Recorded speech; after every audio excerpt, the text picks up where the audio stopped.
Well, it's winter time. 'Tis the season for staying inside when the weather is bad and sipping, just slowly sipping on a beer all day and not going crazy. Because if we went crazy on what we have today, it could do us in, I think. Today we've got Court. Court's back from New Province. Court, thanks for joining us again. Yeah, thanks for having me It's back. great to have you. What have we got today? Today we have our bourbon barrel-aged Café Muy Especial. It's an Imperial Stout that we aged in bourbon barrels for over 15 months, and then aged it on top of some coffee, cinnamon, vanilla, and chipotle chilies. You went all out.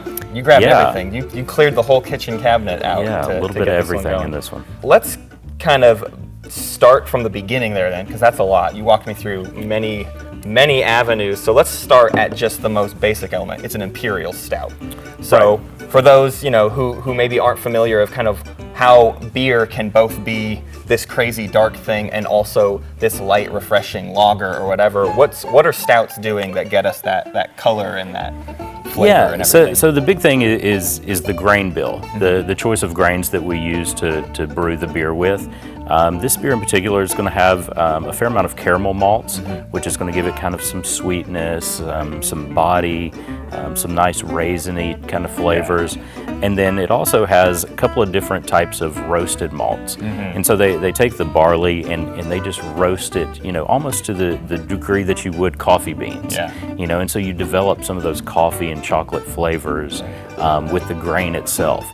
And when you do that, not only do you get those flavors, but you get that dark color. Right. We're now in February, right? We're like towards the end of the season, and it's great to have one last hurrah before we kind of send it off into spring. So this is our hurrah. So we aged it 15 months. So why are stouts so prevalently? This is an incredibly popular style, especially recently. Like the past couple of years, there's been this huge spike in the number of aged stouts. So what is it about that bourbon barrel aging process that just complements the stout so much? I think it's just delicious. It's a great combination of flavors. The roastiness that comes in your typical stouts, along with some barrel character, just is a very harmonious combination. What types of barrels did you guys age these in? These were Jack Daniel's bourbon barrels.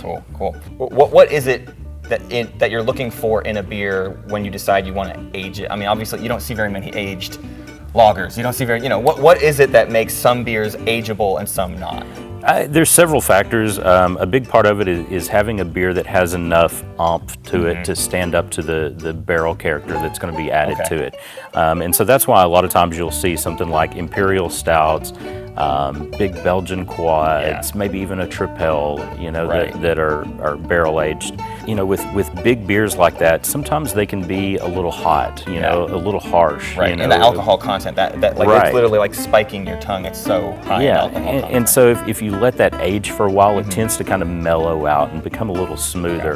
Gotcha. So when you barrel age it, you add a lot of really good flavors to it, and it all just kind of melds together and mellows. You're taking a harsh beer and mellowing it out and making it actually something drinkable, which is exactly, like I said, something we want to do here when, if we had snow anymore in Arkansas, we would say we're taking a snow day and drinking the beer, but we'll stay inside anyways when it's just raining instead.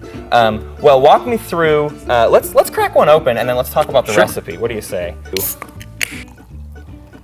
You've got cinnamon, you've got coffee, that's like the star of the show, chipotle peppers, and vanilla. Yeah, so I think the coffee is the primary ingredient to it. Going back to the grain bill, where you have a lot of those coffee and chocolate flavors, you add actual coffee to it, and it just amps those flavors up, really plumps them. And we specifically chose a coffee variety from Mountain Bird Coffee. It's their Morning Bird blend, and it has a very, very deep milk chocolate character to it. And so that, brings that into the beer. The other flavors are just kind of complementary. You have a little bit of cinnamon that adds a little bit of that spice to it. The vanilla really rounds things out, adds a little sweetness to it.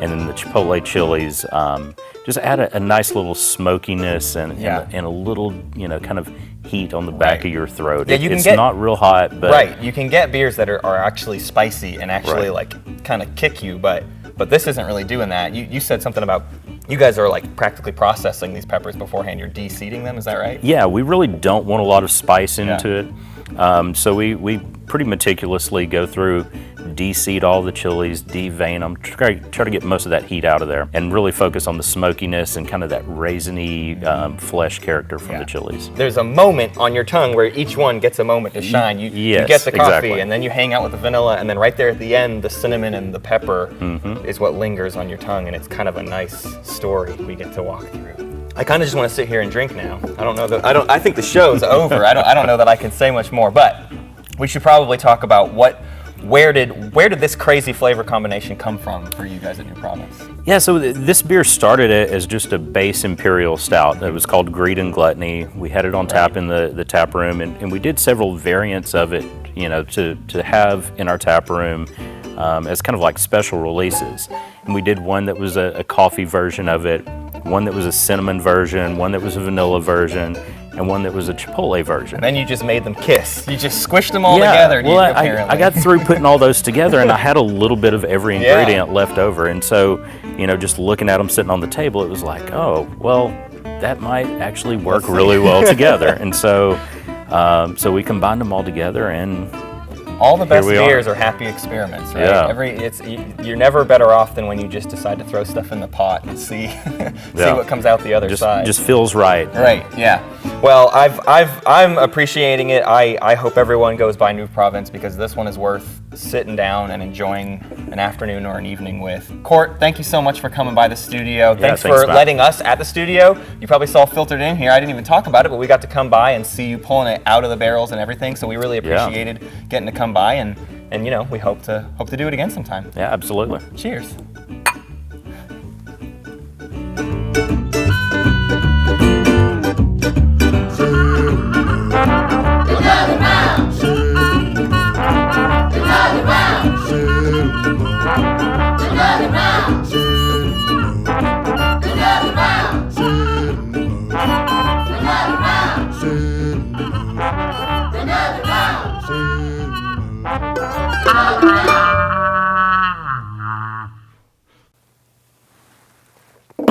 What an outro, right?